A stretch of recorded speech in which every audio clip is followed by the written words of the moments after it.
कर्पूरगौरं करुणावतारं संसारसारं भुजगेन्द्रहारं सदा वसन्तं हृदयारविन्दं भवं भवानी सहितं नमामि।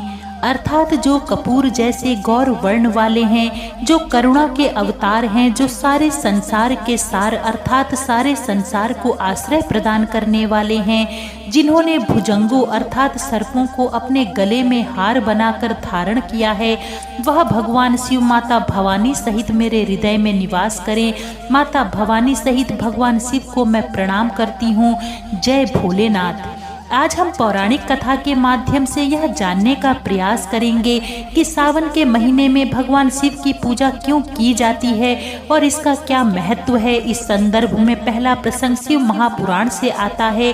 समुद्र मंथन किए जाने पर कालकूट विष निकलने पर भगवान शिव उस विष को अपने गले में धारण कर लेते हैं और विषपान करने के कारण भगवान शिव का ताप अत्यधिक बढ़ जाता है। तब इंद्रदेव भगवान शिव पर जल की वर्षा करते हैं, जिससे भगवान शिव का ताप ठंडा हो जाता है। यह सावन का ही महीना होता है जब इंद्रदेव भगवान शिव पर जल बरसाते हैं। भगवान शिव देवराज इंद्र पर अति प्रसन्न होते हैं और उन्हें आशीर्वाद देते हैं। फिर भगवान शिव देवराज इंद्र से कहते हैं कि तुमने इस सावन के महीने में मुझ पर जल बरसाकर मुझको शीतलता प्रदान की है, तो आज से यह पावन महीना मेरे लिए अति प्रिय हो गया है। अतः जो भी भक्त इस पावन महीने में मुझे जल अर्पित करेगा, उस पर मेरी विशेष कृपा रहेगी। तभी से सावन माह में भगवान शिव की विशेष पूजा की जाती है। मान्यता है कि सावन माह में भगवान शिव माता पार्वती के साथ विचरण करने के लिए पृथ्वी पर आते हैं और इसी समय भक्तों को भी उनकी पूजा करने का अवसर प्राप्त होता है।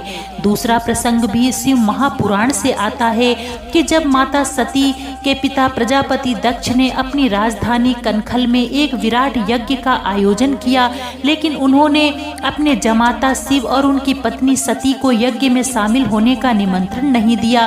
फिर भी माता सती भगवान शिव से अपने पिता राजा दक्ष के यज्ञ में शामिल होने की जिद करती हैं। शिव जी के काफी समझाने के बाद भी माता सती उस यज्ञ में बिना बुलाए चली जाती हैं। जब सती देवी वहां पहुंचती हैं, तब दक्ष प्रजापति ने भगवान शिव की घोर निंदा की और अपमान भरे शब्द कहे। इस पर माता सती को अत्यंत दुख हुआ और उन्होंने हर जन्म में भगवान शिव को पति रूप में प्राप्त करने की इच्छा रखते हुए अपने आप को यज्ञ कुंड में समर्पित कर दिया और अपने प्राण त्याग दिए। इसके बाद शिवगण यज्ञ को तहस नहस कर देते हैं और भगवान शिव को प्रजापति दक्ष पर अत्यंत क्रोध आता है और वो त्रिशूल से उसका धड़ अलग कर देते हैं। उसके बाद कुछ समय बीतने पर पर्वतराज हिमालय और रानी मैना के घर में माता सती का दूसरा जन्म माता पार्वती के रूप में होता है। पार्वती माता भगवान शिव की बहुत भक्त थी।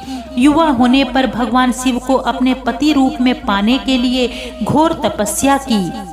कई वर्षों की तपस्या के पश्चात सावन माह में भगवान शिव पार्वती माता पर प्रसन्न होते हैं और उन्हें दर्शन देकर वर मांगने को कहते हैं। इस पर माता पार्वती ने भगवान शिव से कहा कि हे नाथ, मैंने आपको पति रूप में पाने के लिए तप किया है।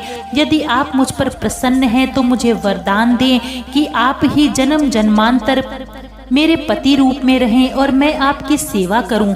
इस पर भगवान शिव अति प्रसन्न होते हैं और पार्वती माता को मनवांछित वरदान देते हैं और पत्नी रूप में स्वीकार करते हैं और माता को वरदान देते हुए कहते हैं कि जैसे तुमने सावन माह में मुझे प्राप्त किया, वैसे ही सावन में यदि कोई मुझे जल अर्पित कर चंदन का लेपन कर मेरा पूजन करेगा, तो मैं उसे भी मन चाहा वरदान प्रदान करूंगा। यह माह मुझे अति प्रिय रहेगा। इसी से सावन माह में भक्तगण तरह तरह से भोलेनाथ को प्रसन्न कर अपनी मनोकामनाएं सिद्ध करते हैं। सावन माह में भोलेनाथ को प्रसन्न कर सुखमय जीवन, धन, वैभव, प्रतिष्ठा, संतान, नौकरी, व्यवसाय आदि में लाभ प्राप्त करते हैं। सावन में उपवास रख भगवान शिव को दूध, जल, बेल पत्र, चंदन आदि से पूजा अर्चना करने से भगवान शिव और माता पार्वती अपने भक्तों की मनोकामनाएं पूर्ण कर उनका जीवन सुखमय बना देते हैं। सावन के पावन महीने की जानकारी आपको पसंद आई होगी। वीडियो को लाइक, सब्सक्राइब जरूर करें और कमेंट बॉक्स में जय महादेव लिखें। फिर मिलेंगे। जय भोलेनाथ।